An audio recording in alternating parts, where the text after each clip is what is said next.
Exercise Les Noces was my final doctorate piece, which I also presented in London last January. And it is very much relevant to the theme of this event, of this symposium, because that's exactly my practice and my research. I'm trying to basically translate visual artworks into choreographies, into scores, choreographies, and translate them into dance works. I'm sorry, I will be talking from my papers. Exercise Les Noces pushes the limits of performance by interweaving music, dance, and visual art. The work translates Bronislava Nijinska's iconic ballet, Les Noces, to an installation of ready-made choreographies, replicated and reperformed artworks, design objects, and video clips. The process of translation in Exercise Les Noces happens in 3 stages. First, I'm translating Les Noces, and so, as a choreographer, I'm also looking into the bodies of Les Noces, human, textual, architectural, representational, with a view to build comparables between the dance and other choreographed bodies, which I call choreographic ready-mades. Exercise Les Noces is revolving around, returning, and inevitably translating themes like crying, jumping, sacred and profane time, collectivization of bodies as opposed to individuality, anonymity, movement and stillness, geometry, notions of horizontal, vertical in choreography. Eras and styles are eclectically chosen and juxtaposed, creating a curious fusion and an ambiguous durational work. Bodies and set create a series of tableaux that draw upon and depart from the dark, disturbing qualities of the original ballet, and occasionally evoke joyfully heroic collectivity and the possibility of feminist empowerment. My strategy is to find those units, bodies and text, in the choreography of Nijinska, which I then translate into different bodies, texts, which belong to my personal repertory of references. Set design has an integral part within the project, as it has the role of a dancing body. The main characters of the ballet, the groom and the bride, are substituted with iconic sculptures, design objects, performances, video clips, such as Ron Arrad's Concrete Stereo from 1983, Andy Warhol's Invisible Sculpture from 1985, Robert Longo's Men in Cities from 1979, and Sinead O'Connor's music video, Nothing Compares to You, from 1990. In these works, all these works are replicas, copies of the originals, reproduced as theatre props or as choreographic comparables. However, the set does not intend to become an environment that supports and surrounds the performers, but to be a performer, to be set in motion, dancing. I have approached Les Noces as a series of metatext as well as live productions, exploring how different interventions, translations, affect economies of movement, signification, and authorship. To do that, I'm deploying concepts of translation from linguistics, critical theory, translation studies, and philosophy as a methodology that allows the re-embodiment of a text from one cultural system to another, and whose performance, inevitably incomplete, reveals the visual possibilities of a pre-existing text. Sandra Berman notes in her essay Performing Translation that historically the focus of translation as a discipline has shifted from an essentialist to a rather more performative approach. Translators slowly abandoned the idea of examining how translations transfer semantic content through theories of equivalence and moved towards the observation of the deeds of translation. They moved towards the direction of the relations between language and text, translator and audience.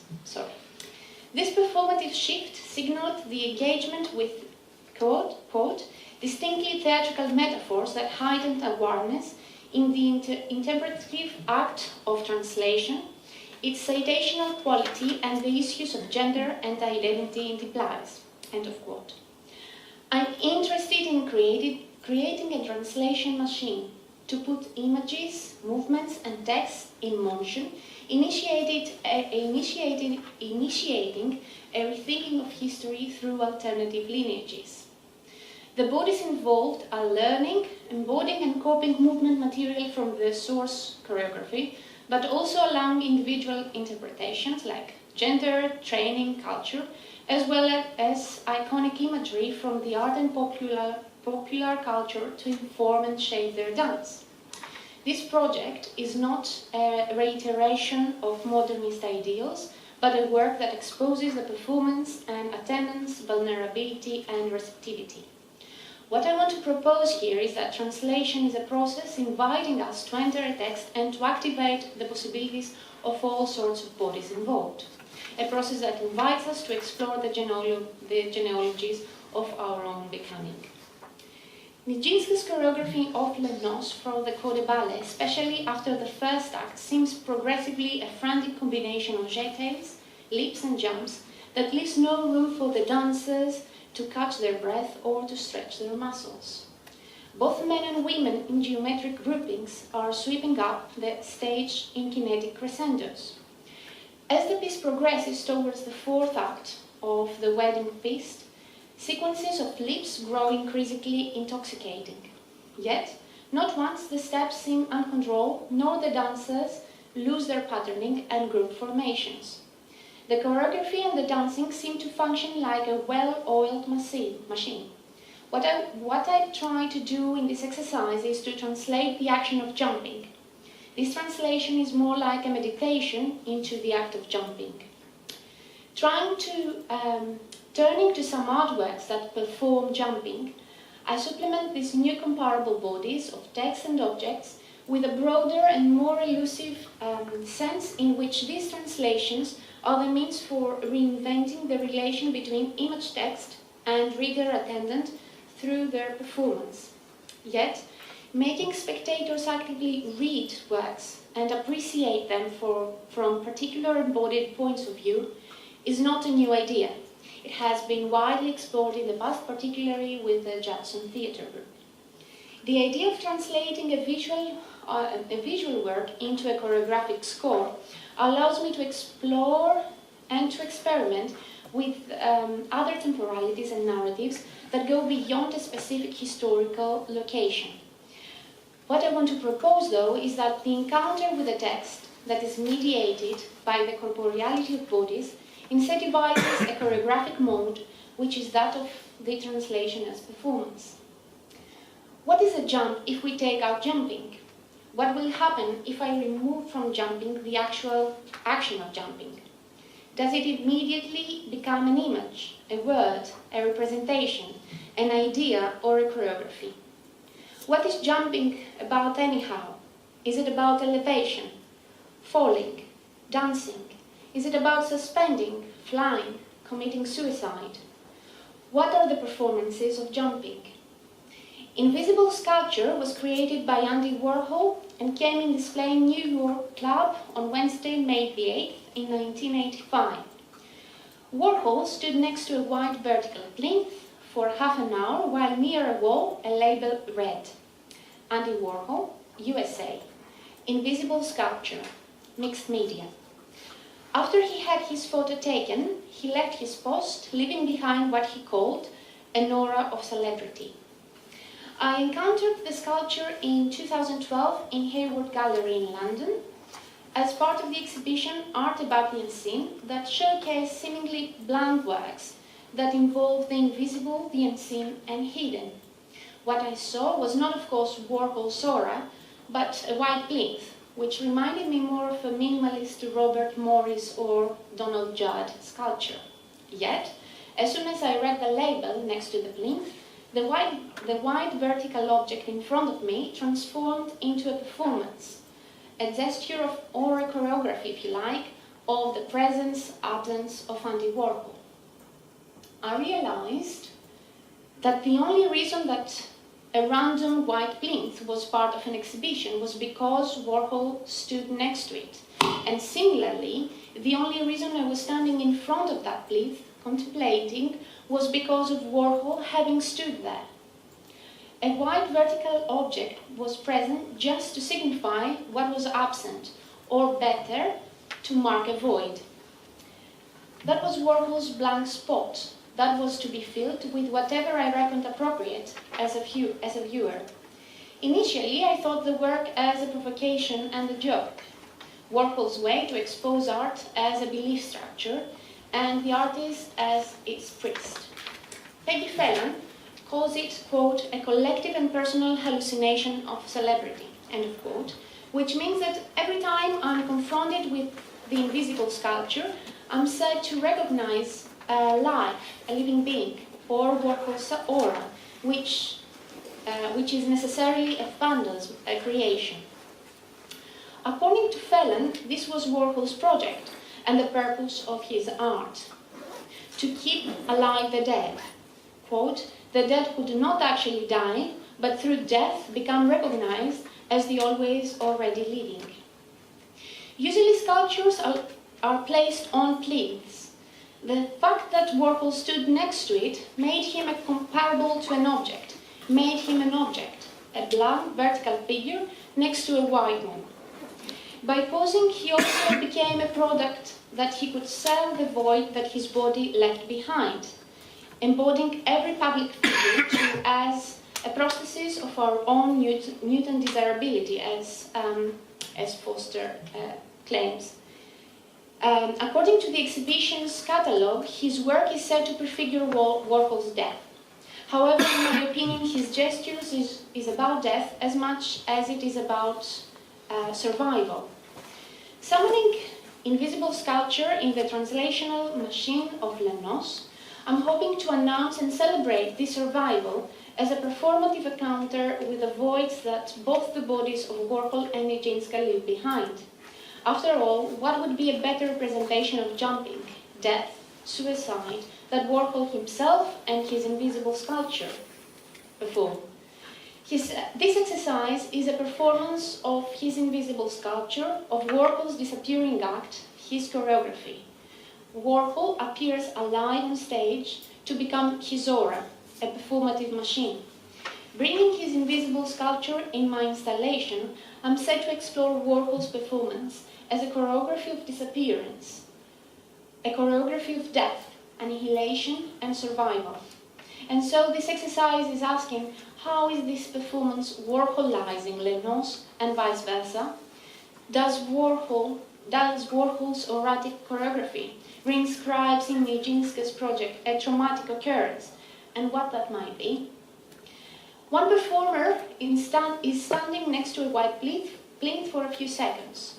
He then takes out of his pocket a dry shampoo, a talc powder spray, and he diffuses the white mist in the space around him. All action pauses until the white cloud dissolves. This exercise is exploring notions of death and the artist as an author through translation, and the work as an original and the afterlives of images as erratic presences created from the performances of artists and audiences. Hal Foster, in 1996, notes that there are usually two readings of Warhol's work: the post-structuralist approach of simulacral or simulacral, where the image has no prescribed meaning and it does not transfer the author's intention.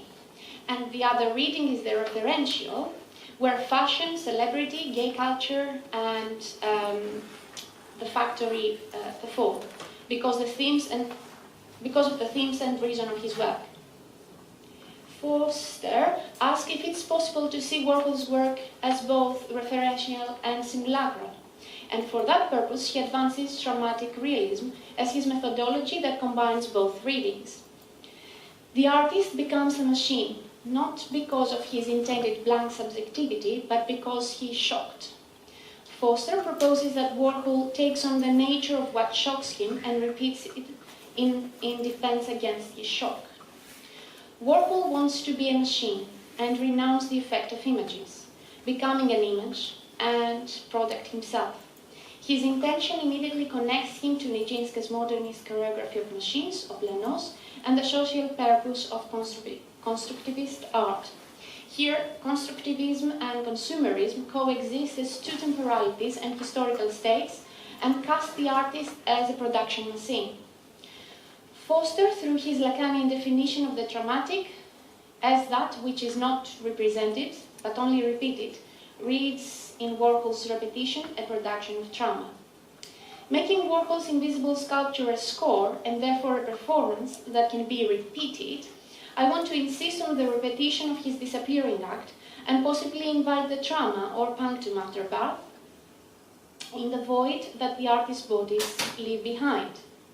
The purpose of this exercise is, as Peggy Phelan beautifully describes, quote, to silk screen, massage, or treat an image that records death, or the image after life of the one to whom the record is addressed. Moreover, end of quote. Moreover, allowing in the place of the author a hole, a void, a blank spot, or a rupture, I want to distance myself, if not renounce, the Manchaistic approach to translation between original and copy, source and target. While Warhol created his Death and Disaster series between 62 and 64, portraying Hull's newspaper tabloids, included suicides, freak accidents, car wrecks, criminal mugshots, underscoring the apathy to such themes as capital punishment, Robert Longo heightened his subjects, utilizing advertising techniques to hide death. While Warhol created utterly banal images, Longo, on the other hand, invited glamour, violence, and the hard sell of giant billboards and silk magazine ads aesthetic to infuse his drawings. Longo, in a video interview, states that Cindy Sermon, one of his oldest artist friends and former partner, describes all of his works as orgasms. In his words, his drawings are efforts to isolate the act of believing and to show how images think, how ultimately all art participates in the power struggles of the present day. In this early series, Men in the Cities, he uses the ambiguity of abstract imagery to create figures poised between dancing, falling, and dying. He was influenced by a still from Rainer Werner Fassbinder's The American Soldier that pictures an assassin's victim reaching to the bullet wound in his violently arching back. Men in Cities are the full-length figure studies based on photographs in which men and women wearing suits were captured in the throes of mysterious contortions. Were they dancing? Had they been shot at close range by a gun as well as a camera? Impossible to know. Longo took pictures of his friends in their attempt to catch objects he threw at them and used these shots as subjects for his life-size drawings. In Men in Cities, the violence is strategically transferred from the image to the viewers, who metaphorically take or shoot the drawings each time they look at them as photographic images. Hence, the term exposure in Longo acquires a new meaning. If the image is the victim, then the viewer is placed in the role of a shooter. Longo's twisting, failing business suit figures become an uncannily accurate portrayal of precarity and human suffering, given the memories of corporate employees jumping from the Twin Towers in the 9/11.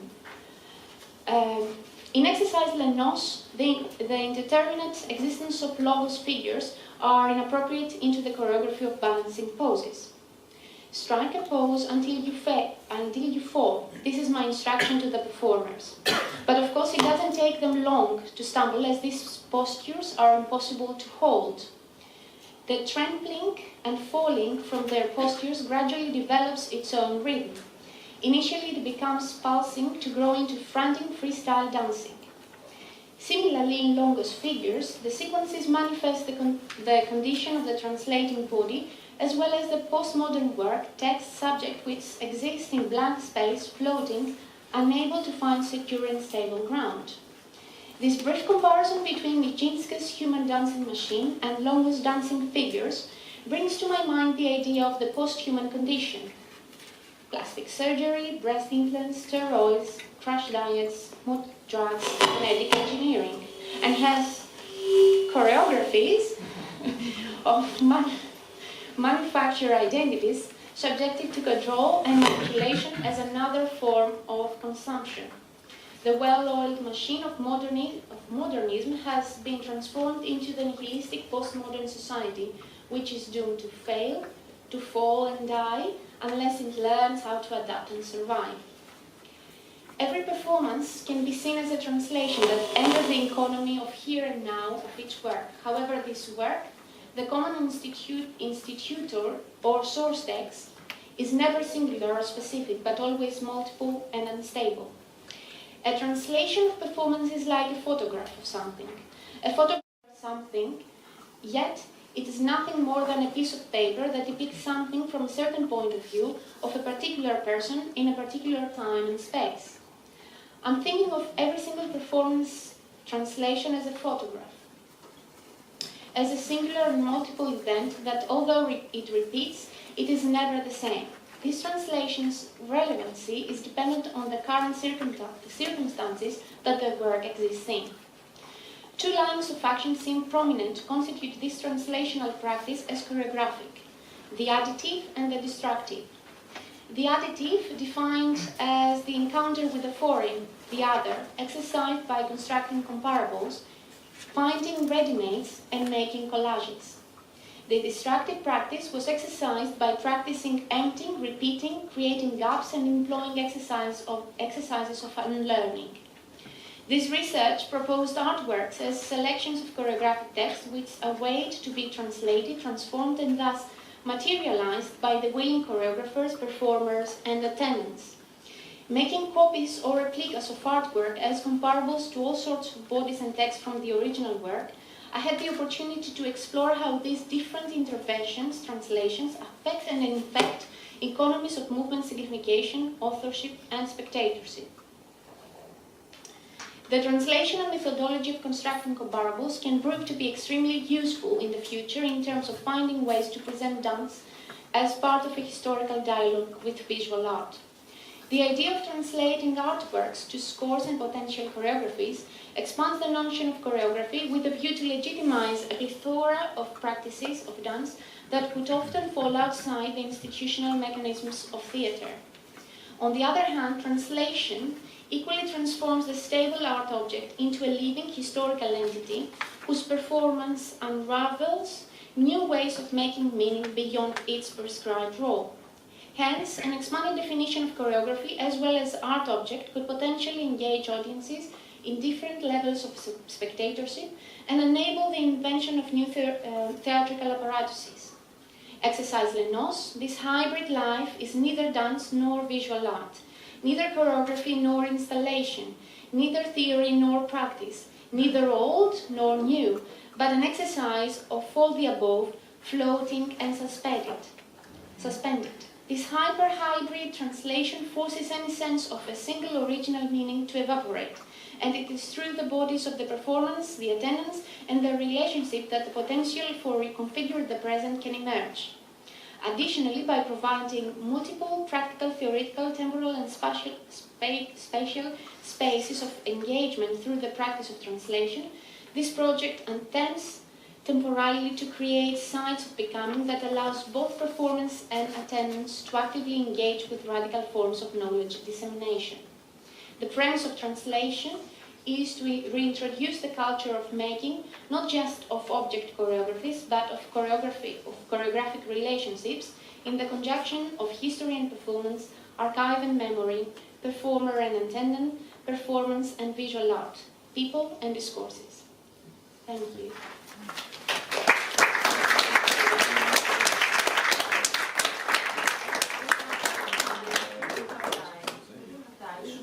Yes, a video. Okay. And this is a short video of my performance. You saw the pictures.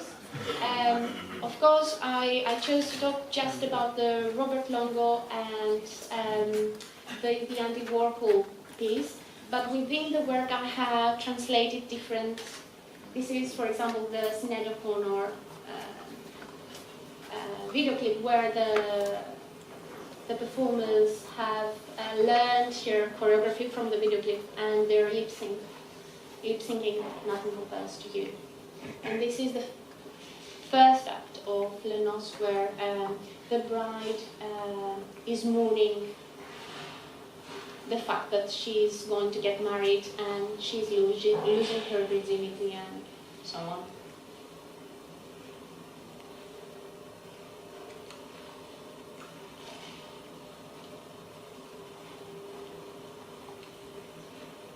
Also, it was performed in an old chapel in London, which I thought it was very appropriate, as it added another level, as the theme of the ballet was the wedding.